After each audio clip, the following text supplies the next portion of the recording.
In the blazing heat of the Sahara, beyond the dunes and dust, there once thrived a city so wise, the world whispered its name in awe. Timbuktu, a city in Mali that became the intellectual heartbeat of Africa in the 14th and 15th centuries.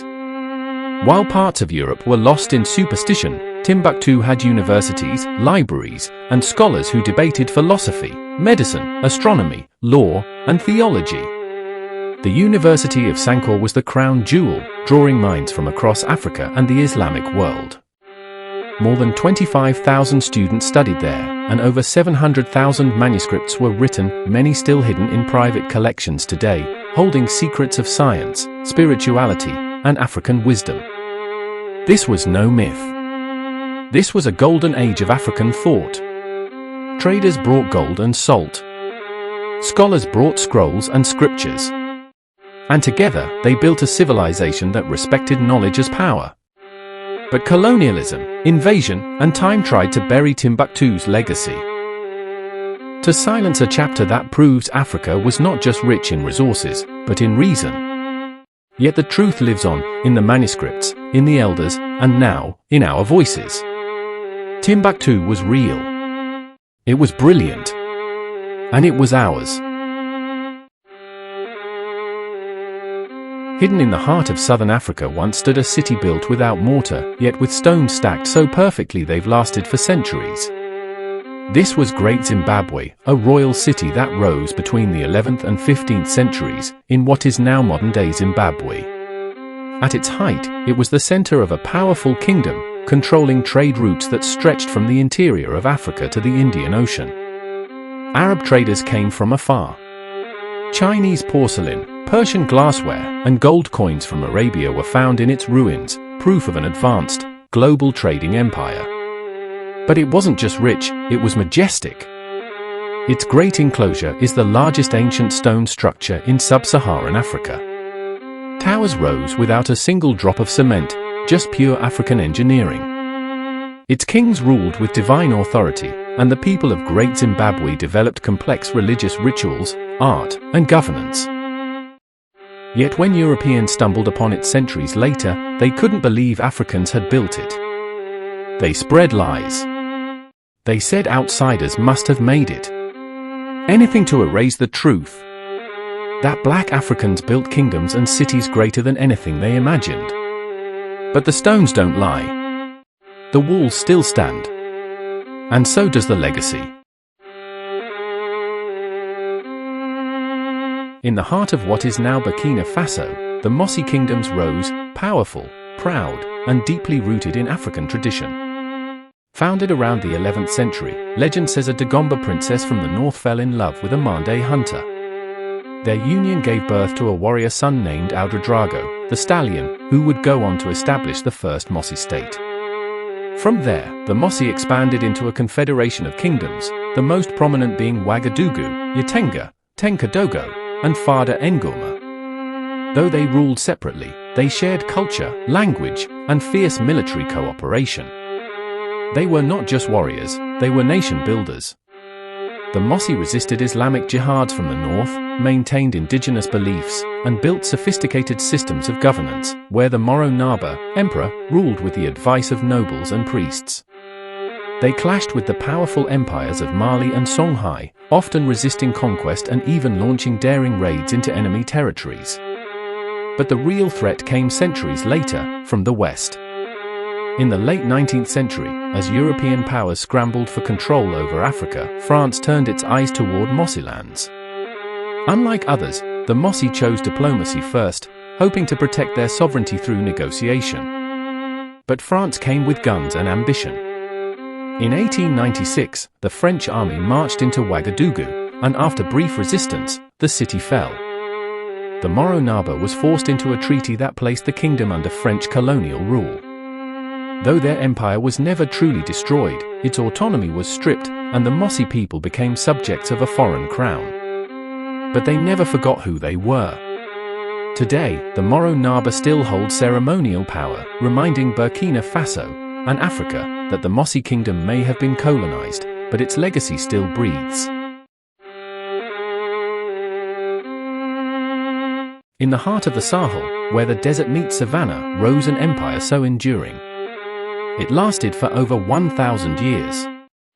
This was Kanem-Bornu, a mighty African kingdom born in the 8th century, stretching across present-day Chad, Nigeria, Niger, Libya, and Cameroon. While Europe was in chaos, Kanem-Bornu had a royal court, a standing army, and a dynasty of Muslim kings, the Sayfawa, who ruled for nearly a millennium. Their rulers were warriors and scholars, using Arabic records, building mosques, and sending students to Timbuktu and Cairo.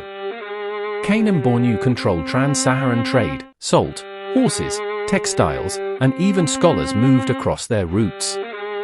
They even had diplomatic relations with North Africa and the Middle East. The empire was so advanced, it had bureaucracy, taxation, and female administrators who held real power. When the capital moved to Borno, it rose again, like a phoenix. They developed iron weaponry and resisted slave raids from all directions. But colonial lies buried this legacy under sand and silence. Yet today, the descendants of this empire still speak Kanuri, still live on the soil where desert kings once ruled with justice and faith. Kanem-Bornu wasn't just a kingdom. It was an African force that outlived empires across the globe. They call it the Swahili coast, but few truly know its legacy. Stretching along Kenya, Tanzania, and Mozambique, this coast wasn't just a stretch of sand. It was a powerful network of city-states like Kilwa, Mombasa, and Zanzibar, connected by trade, language, and Islam. By the 10th century, these African cities were already trading with India, Arabia, Persia, and even China.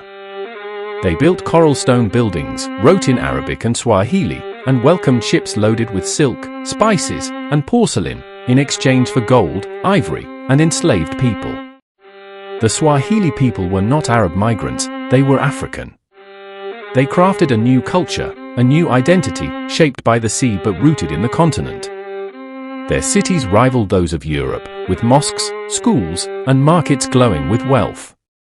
They had diplomats, scholars, and architects long before colonizers set foot. But when the Portuguese came in the 1500s, they bombarded these cities with cannons, looting, burning, and rewriting the narrative. Still, the Swahili legacy survives, in the language, in the culture, and in the very names of the cities they built. This wasn't just a coast. It was an African ocean empire, erased by time, now being rediscovered. Before Senegal became a French colony, before West Africa was divided by borders, there was Jolof, a powerful West African federation born of diplomacy and vision. The Jolof Empire emerged in the 14th century, uniting various Wolof-speaking states into one confederation. Not ruled by a single fist, but a council of kings, working together in strength and balance. At its peak, Jolof controlled trade routes between the Sahara and the Atlantic Ocean. Its ports welcomed caravans of gold, salt, ivory, and art. Its people lived by strong codes of honor, justice, and community. Jolof wasn't just powerful, it was respected. Even the early European visitors noted its organized rule, its military strength, and its cultural richness. But as time passed, internal rivalries and external pressures led to its fall. Yet its spirit of unity would later inspire Senegal's independence struggle. Today, the name Jolof might be known for rice. But the truth is, it came from an empire. An empire of kings, of wisdom, of African federation before federation was a thing.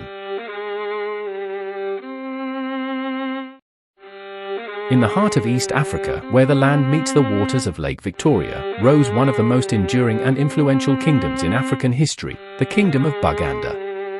Long before colonial borders, the Baganda people had already built a powerful and centralized system of government. Ruled by the Kabaka, their king, Baganda was more than just a kingdom, it was a nation built on intricate governance, social structure, and deep royal tradition.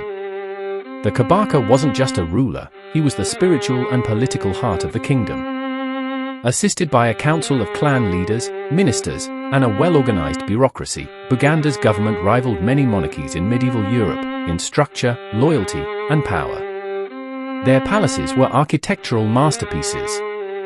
From the Grand Kasubi tombs, where kings are buried, to the royal court traditions that still echo through the kingdom today, every corner of Buganda tells a story of legacy, pride, and resilience. And it wasn't just governance. The Buganda kingdom controlled fertile lands and trade routes around the Great Lakes region, connecting them to cultures, wealth, and influence beyond their borders. They had a navy of canoes navigating Lake Victoria, with regional control stretching across what is now modern-day Uganda. Even after colonial invasion, Buganda survived. Not just as a memory, but as a living institution, with its royal line still recognized today, making it one of the few African monarchies that endured into the 21st century. This is not a forgotten kingdom. This is Buganda, where tradition walks beside modernity, and history still lives. If this shook your view of history, hit like, subscribe, and share this truth. Let the world see the Africa they tried to bury.